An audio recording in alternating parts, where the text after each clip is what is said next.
Well, welcome everybody. So when they asked me what I was going to talk about, I was thinking about everything we've been through in public health over the last few years. COVID, anybody heard of COVID? COVID, and then monkeypox, and now we're following Ebola travelers.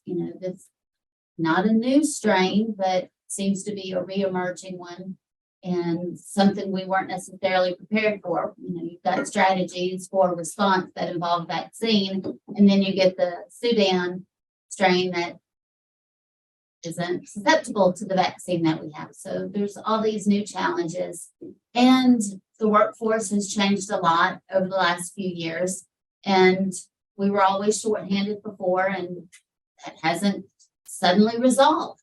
So we always need epidemiologists, and I think a lot of folks really don't have the opportunity to learn what all opportunities we have for epidemiologists. So that's what I wanted to talk about.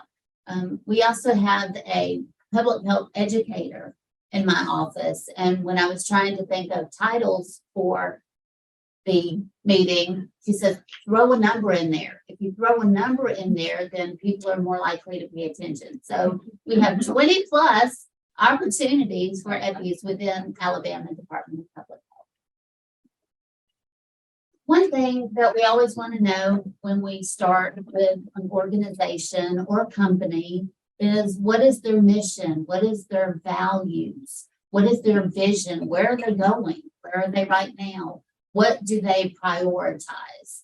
Because you want to make sure that your visions are in line with their visions if you're going to stay there for a long time. So I wanted to share with you our mission, our vision. So to protect and promote and improve Alabama's health. And I'll challenge you that as I go through this talk, kind of listen to not only where epidemiologists can make a difference, but where you can make a difference. Our vision is, of course, healthy people, healthy communities, and a healthier Alabama. Our core values: excellence, integrity, innovation, and community. And I'm glad I printed out some notes because I think it's important to read these. So we believe in providing the highest quality services to our clients. We believe that all clients should be served with compassion, empathy, fairness, and respect. We believe our employees should be professional, competent, honest, and knowledgeable, maintaining the highest level of integrity, accountability, confidentiality, and concern for our clients. We believe in always striving to maintain the public trust, and that's truly been a challenge over the last few years. We believe that we should demonstrate the ability to adapt to change and to be flexible in our approach to solving problems and providing services. Dr. Waterboard has entered, everybody. Wouldn't miss it. I wouldn't miss it. Glad you. So we also believe that we should build and maintain internal and external partnerships. And of course, UAB is a very important partnership to address public health challenges, including effectively utilizing resources, solving problems, and building relationships. So when they went through this period of finding a mission and a vision, they came up with a strategic plan. And I know this is kind of hard to read, but there are 5 buckets. So the 5 buckets include health outcome improvement. And some of the strategies involved in that are improving access to care, reducing obesity and chronic disease through nutrition and physical activity initiatives, strengthening the partnership with mental health, and improving core pregnancy outcomes so that infant mortality rate decreases. And measures, of course, you have to have measures. Anytime you're looking to improve something, you want to know where you're starting, where you're going. And the measures for this strategy include uninsured population, obesity rates, chronic disease prevalence, naloxone utilization, telehealth utilization, infant mortality, emergency deliveries, tobacco utilization, vaping utilization. You may recall the EVALI response we had a few years ago with the lung injuries, new HIV diagnoses, and people living with HIV.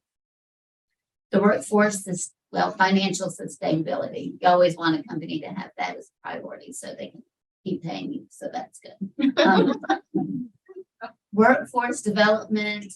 We want to make sure that we're investing in our staff, investing in our people with improving retention, working as a team, improving the knowledge, skills, and abilities of our team. I wanted to flip the paper. Employee satisfaction, recognition of the core values that I mentioned earlier, reducing the turnover rate, and have bureaus working together more cohesively, successfully. I was talking with Katya earlier about the different data systems we have. We want to make sure that we're working together smarter and not working in silos. We have the organization adaptability. And with any government organization, that adaptability is going to be slow, but it doesn't mean that it's impossible. Improving the communication processes and capabilities, and the number of active quality improvement opportunities. And then my favorite, data-driven decision-making. So improving our analytic capabilities, using data to create efficient processes, using data to increase grant funding, because they always want to see what you're measuring, what you're capable of measuring, so you can see how you're coming along and what the funding helped you produce or helped you improve. We want to improve our data transparency. We have a lot more dashboards on our website now, and that's because we're trying to improve that transparency. Because who cares if we're gathering the data if we're not sharing it with people and people aren't aware of what we're doing and where we are and where we need to be. And then publishing those dashboards and improving our disparities. Again, if we make our data more transparent, then people will know where we are and where we're going. The Alabama Department of Public Health has 8 public health districts. 2 are semi-autonomous, and that's in Jefferson County, right where you are, Birmingham, and then also Mobile County. The others are 6 districts. And one thing on these slides, I put a QR code on most of the slides because it'll be a lot of information, and that'll give you somewhere in the slide set to just hover over the code and it'll take you to that page on our website. It'll help you navigate through a little bit better. The headquarters for ADPH are in Montgomery, but now we do have out-based epidemiologists. And puzzling enough, one of our vacancies is right down here in Baldwin County, like right there near the beach. There's a vacancy for an epidemiologist. And the other vacancy is in our West Central. But we are starting to disperse them because we realized our districts could make better decisions for their populations if they had someone on hand to give them the data they needed to make better decisions. Yes, this is small writing. You're not supposed to be able to read it. This is our organizational chart for ADPH. It's busy. Yeah, talk about silos, right? But the ones I wanted to highlight are the ones that have epidemiologists or data analytics that are in desperate need. So there's the Children's Health Insurance, Health Statistics, and Clinical Laboratories. You may wonder clinical laboratories, but our newborn screening program is within there. Communicable disease, women's health, HIV, informatics and data analytics, emergency medical services, and we're going to go through these individually. So the Children's Health Insurance Program is a program for children less than 19 years of age, and it's based on income and also that they don't have any other insurance options. Either they're not eligible for Medicaid, but they also aren't covered by another insurance. So it's filling the gap for thousands of Alabama children. And of course, with any kind of program that's funded mainly through our legislature, they need the analysis to show how many children are utilizing the services, whether it be immunizations, sick visits, well visits, hospitalizations, mental health, substance abuse services. Studying the utilization and kind of how these children are coming along and how their lives have improved from having this childhood insurance program available to them. Health statistics. So our Center for Health Statistics, of course, have epidemiologists and public health research analysts, and they measure births, deaths, marriages, and divorces. Alabama has approximately 55 to 60,000 births per year. I believe it was either last year or the year before was the first year we had more deaths than births in Alabama. Yeah, I heard the So there's work to be done to kind of figure out what those gaps are. Our newborn screening program. You may recall, you probably don't remember, you would have been like first, a day old, maybe 2 weeks old, but there's these heel sticks, and you've heard them called blood spots. Some researchers have, tried to acquire the blood spots to do DNA analysis. And I think that's not passing through IRB. But the blood spots are gathered on every child born, and it used to be called the PKU test, the phenylketonuria. But of course, we've come a long way in the last couple decades, and now it tests for more than 40 metabolic disorders. So by catching these metabolic disorders early, we can connect them to the right resources where they can make better decisions for their baby, whether it's changing of diet or maybe some lifestyle changes to help them live, normal expectations. I don't know what normal is, but they also have the newborn screening program for hearing, where they check hearing for every child born, and left, right. There's a whole data system on this. And similarly with the metabolic disorders. So they have a lot of analysis looking at those outcomes and how our births are once they're born, yes, but how are they doing after they're born, and looking at those opportunities for interventions. Family Health Services also has cancer prevention and control.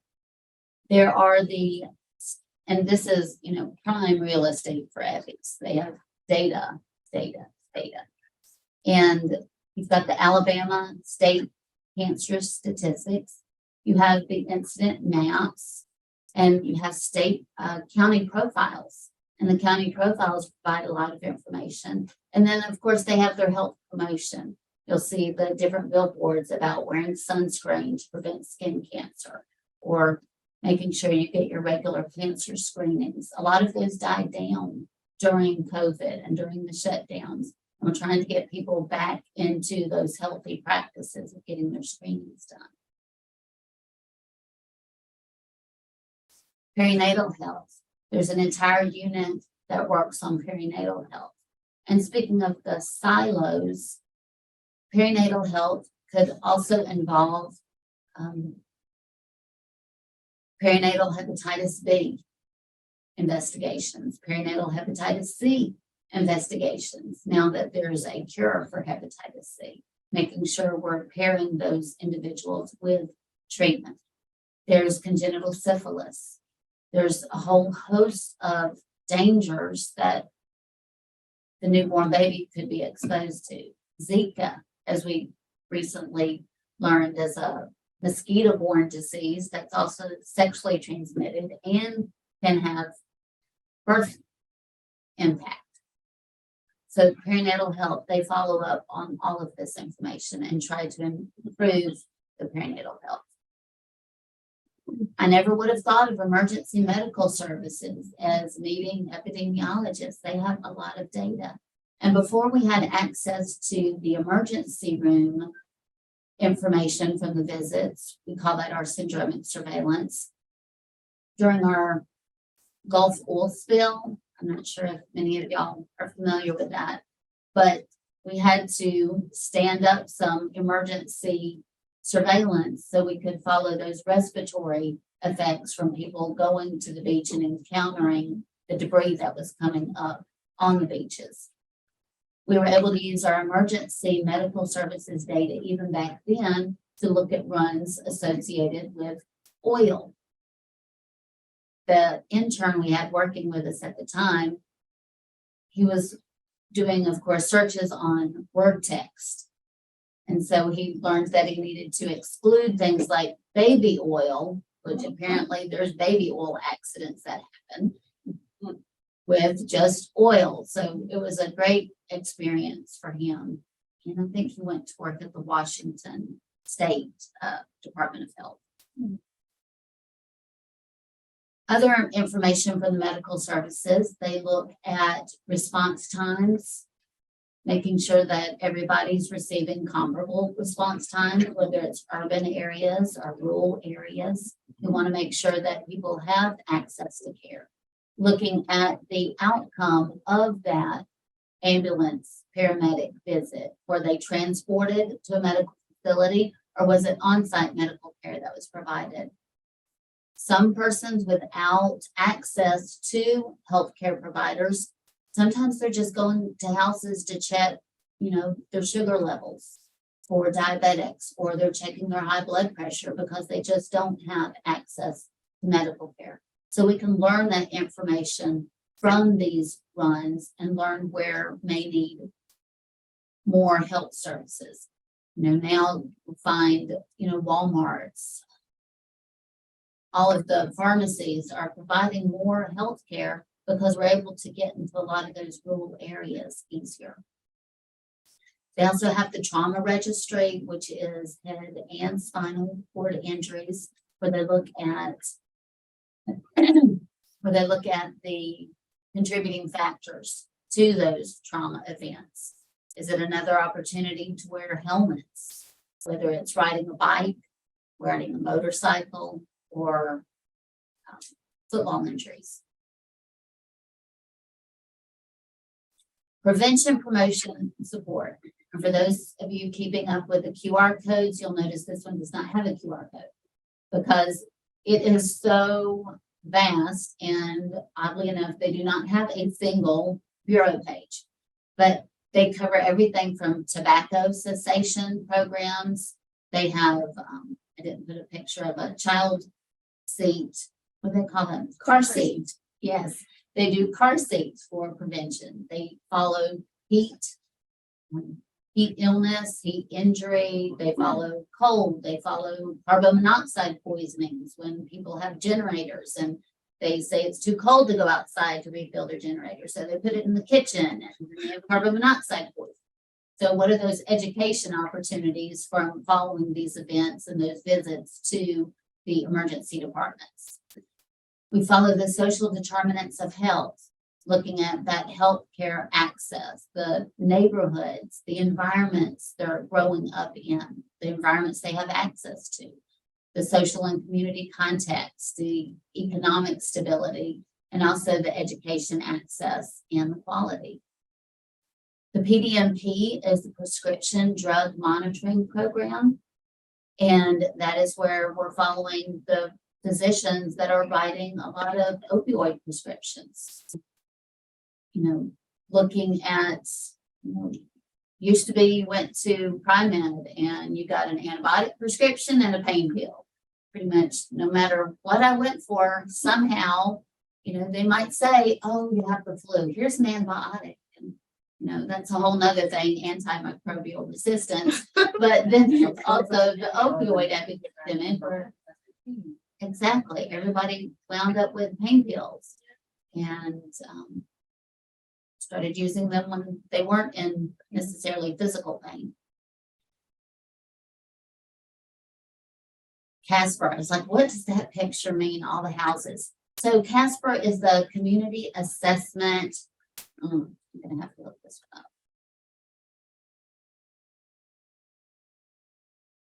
Community assessment for public health emergency response. And it is a methodology for doing neighborhood assessments. We have done them. We did them for the oil spill, looking at the Gulf Coast counties and regions that were affected, like Bayou La Batre and Baldwin County. And we've also done it when there were water shortages. Always got to remember this is being recorded. Okay, so we looked at water shortages in areas where they temporarily had to cut the water off in the community and they had a boil notice on. And so we talked to the individuals there. We develop a survey, and it's you pick your blocks that you're going to do your response in, and then you go to every 7th house.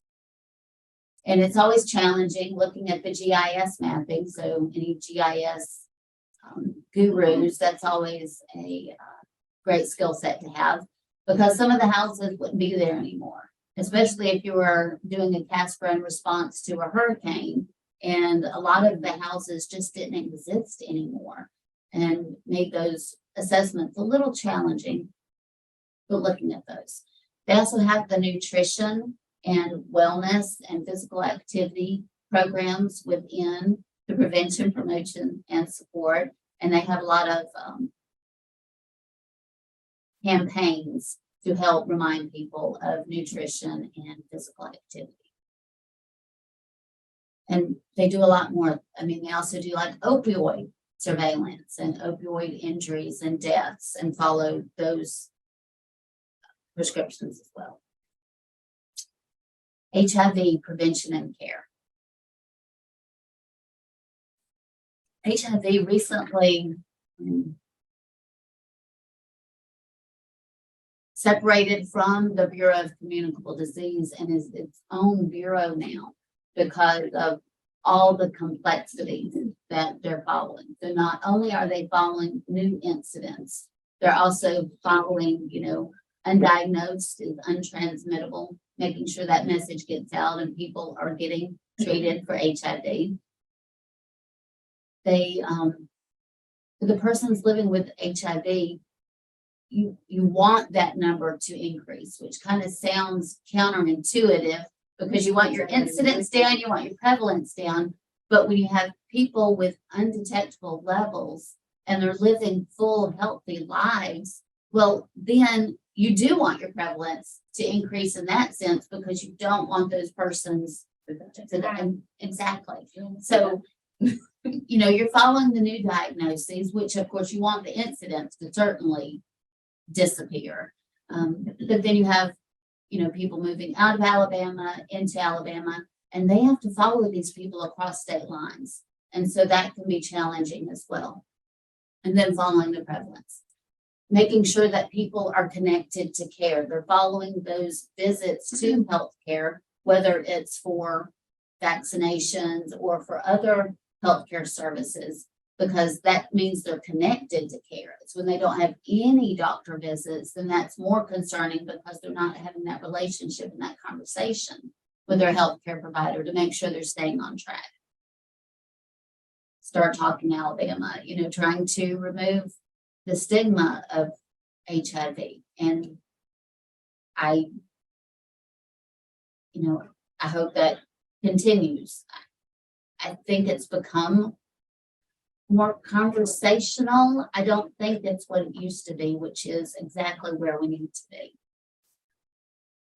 Following that continuum of care that I mentioned, they're following those statistics on, persons that haven't had any care, retained in care, viral suppression. So they're following all those statistics, and then just keeping an eye, surveillance in general. This is probably what a lot of you think of when you think of working for public health, because this is usually what makes the news. It's the disease detectives when there's an outbreak, when there's, something that's happened at a restaurant and you want to know where to eat, you're looking at the food scores, where not to eat because there's been this outbreak in the news. That's the picture of the stomach pain and the vomiting. And I think everybody recognizes that when you talk about there. Hand washing, that's actually the symbol I chose for healthcare associated infections. So they follow healthcare associated infections that are catheter associated, central bloodline, and surgical infections to make sure that those all stay down. And you can actually access those on the website. There's an annual report that goes out on the healthcare associated infections at each hospital. Good thing to check before you go in for elective surgery. The raccoon, I think everybody can tell that one's rabid. His eyes are glowing. We follow rabies in animals that get tested. It may be, okay, I've got to tell this story about the raccoon. So I was on call one weekend and a call came in and it was a man. He said he had seen a rabid raccoon. I said, okay, can you tell me a little bit more about this? He said, well, we were out on the boat and it was on the shore. And I knew it just didn't look right because I had seen on the Discovery Channel that they're not supposed to be out during the day. That's good. And he said, so I got out of the boat. No. And he whacked at it with his oar. And he was concerned because the juices were flying everywhere. And I said, well, do you have any, cuts or open wounds? Because of course you're looking at the saliva. And he said, well, he had been roofing that morning and he had a lot of abrasions on his hand. The juice was just flying everywhere. That's juicy. And yes, but then the raccoon got away. And so it wasn't available. So there's a lot of opportunity in that story for what not to do when you think you're encountering a rabid raccoon, especially if you're safe in a boat. So yeah, we follow those and make sure that if we have bats that are rabid, that we get those tested for the variants to make sure that it's the raccoon variant. So in different parts of the U.S., you have different variants that are the more predominant, like the fox and the raccoon. And so we have to keep an eye that, they kind of stay where they're supposed to stay. This one is regarding Legionella. So Legionella is an interesting bacteria because it's ubiquitous in our environment. So you expect to find it everywhere, but it's when you have that perfect storm of aerosolization and a susceptible individual, not necessarily immunocompromised, but usually, it's the elderly, the young, or persons with, health issues that are inhaling that mist, then that's when the Legionella becomes an issue. So it has to stay below a certain level. I always think of it when I go to the grocery store now and you've got those misters on the, produce. Just kind of think, I hope they're keeping that clean. Yeah, you think of things in a much different way after you work for public health. Raccoons don't make good nets. Oh, that's another story. Yes. No, they don't. And it's illegal to transport them across state lines, even if you find them in a friend's attic. And they're also cute because like 2 of them tested positive for rabies. Yeah. So even if they look cute and sweet, then yeah. They may be in danger and you might have to get lots of shots because of it. And they will bite next. Yeah. And if it bites, you tell somebody. So yeah, because a lot of times if children are playing with animals that they shouldn't be playing with, like a bat that's flopping around, and did you touch the bat? Oh no. Yeah. Just want to make sure that they know they need to tell you, because if they did get bit, then that could need some vaccination, primary prevention. You'll also see tick and mosquitoes. So they follow tick-borne diseases like ehrlichiosis, anaplasmosis, Lyme disease, Powassan. Powassan is the viral disease, but it's very vital. We also have the mosquito, so I mentioned Zika, West Nile virus, and a lot of those, malaria, not a virus, but it is also a disease that they follow. Most of our malaria is, I won't say most, I will say all of our malaria cases so far have all been travel associated. So those are also important things to follow. If we have a malaria case, it's not like, oh, okay, it's just malaria. We have to act quickly to make sure that person has traveled out of this, I will say out of the state, because Florida's had a few more cases this year. So we make sure that they do have travel, because if not, then that's a whole nother thing going on. Same with chikungunya or dengue. You know, knowing we've got dengue in a neighboring state and we do have the vectors here, then we just have to make sure as they continue to shift and where they're located. Tuberculosis. A lot of people think of the tuberculosis sanitariums and the hospitals, and a lot of people are surprised to hear that we still have tuberculosis in Alabama. It seems to stay around 100 cases or so a year with, you know, fluctuations up and down. But one case can mean weeks and weeks of work, especially if it's in someone in a correctional facility that's had a lot of potential exposures. You're screening people, you're sending them for additional testing. So it can be a lot of man hours, and we do not have a lot of data about those responses. Sexually transmitted diseases, you know, as I was pulling up pictures and icons for the presentation, I thought, my goodness, what am I going to pull up for sexually transmitted diseases? Well, they do have the promotion right now where they're trying to get the word out about congenital syphilis, because our case counts are growing, and it's quite concerning. And then the other picture is the splash at the top of the STD page. And you would never know these people have STDs. They look so happy. But I thought, okay, if that's good enough for our website, then it's good enough for mine. So They look so happy. they're having a good time. Maybe this is them being open and talking about, you know, their syphilis or gonorrhea or chlamydia. Yeah. I don't know.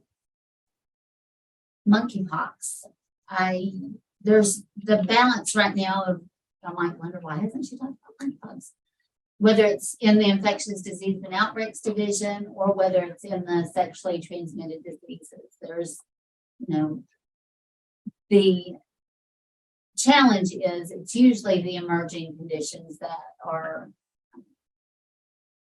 investigated by our infectious disease and outbreaks division.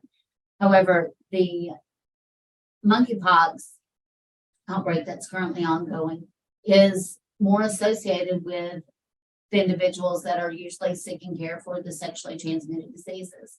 And one person that was talking on a call I was on, they said the question to ask is, if sex was not occurring, would this outbreak be happening? And for this outbreak, the answer is no. You know, the last outbreak we had here was associated with prairie dogs. So, you know, whether you say it's related to prairie dogs, if there weren't prairie dogs in the story, would it be related to prairie dogs? No. So kind of that same question. And also it does fit in line with a lot of the funding. So although we had millions and millions, is like, we actually had $750 million from COVID monies that came to public health. And unfortunately, the money can't be used for monkeypox unless you do like combo COVID screening and monkeypox screening or vaccination for either or. However, it does fit in line with all of the HIV and STD objectives from their funding. So seems to be a natural fit.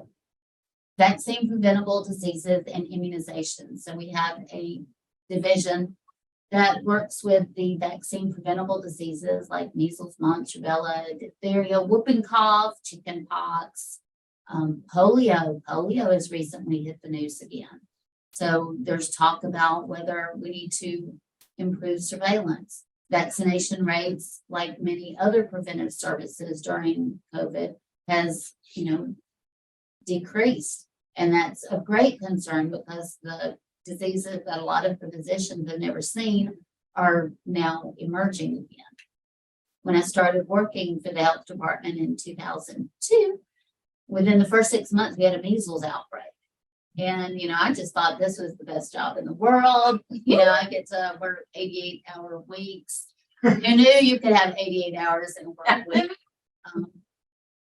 We had 667. I question whether it was actually 666. And because we're in the Bible Belt, we did not want to say we had 666 contacts. So it was 667 contacts that had to be followed daily from that measles outbreak where we had a dozen cases. And I got to see, individuals affected with measles in the hospital. And, a lot of physicians haven't seen measles. And I just thought this is great. And then, of course, we haven't had another measles outbreak.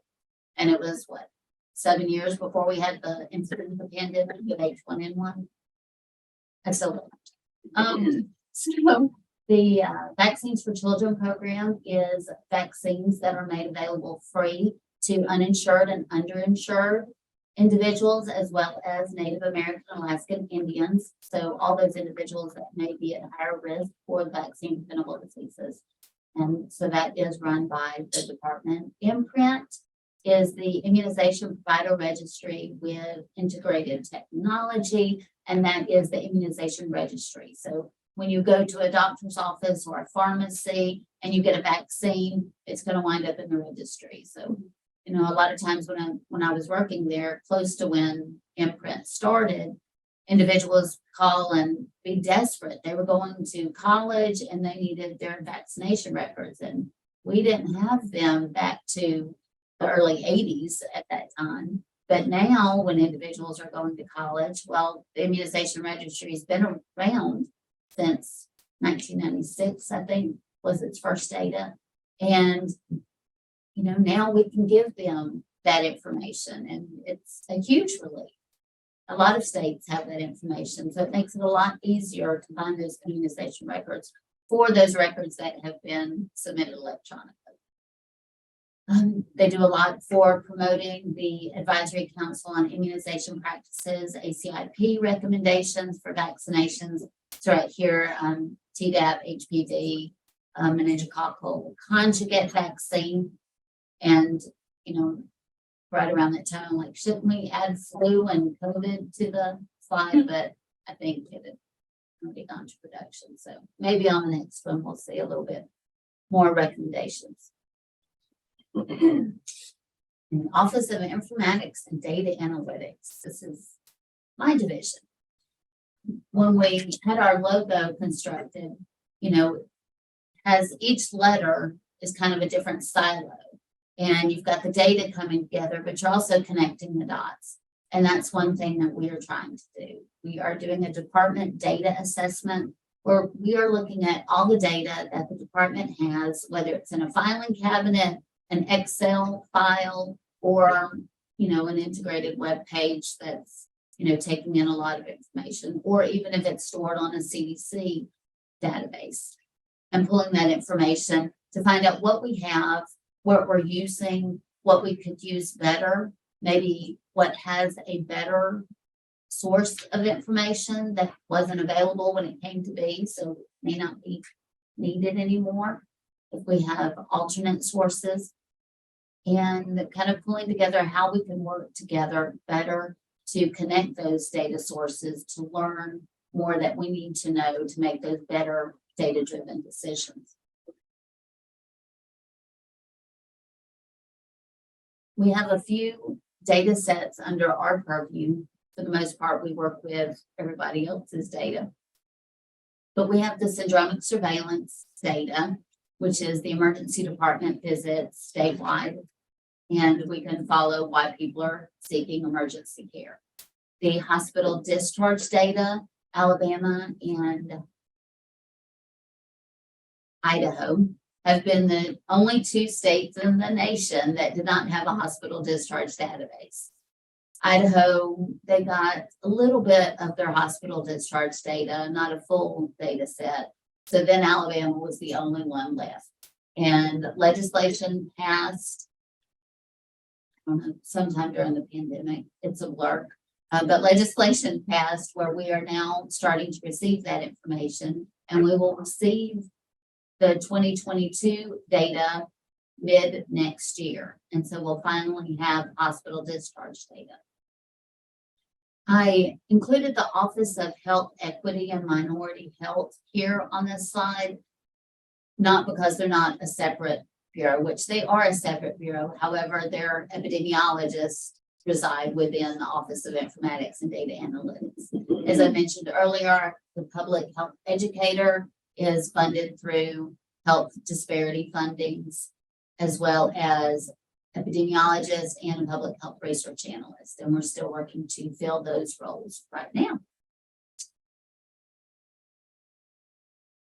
One other data set we have is the hospital bed utilization data. And emergency preparedness uses that information a lot of times to find out which hospitals are reaching their maximum capacity, which ones may need transfer services and things like that. And then my last slide is the state personnel, and you'll see I made this QR code really large. So you can go to the state personnel website and learn more about how to apply. It is unlike any other job that you've ever applied for, because you don't apply for a job that's open. You apply to be put on a list of available people when the job does become available, which is counterintuitive, because a lot of times by the time we call individuals, they've of course gotten another job. Yeah. But hopefully they're like, well, I'm out of here because public health has now called me and I have to serve. So it could happen. But yeah, so you go on the state personnel, and it may be 3-4 months before the application's even reviewed. They review them.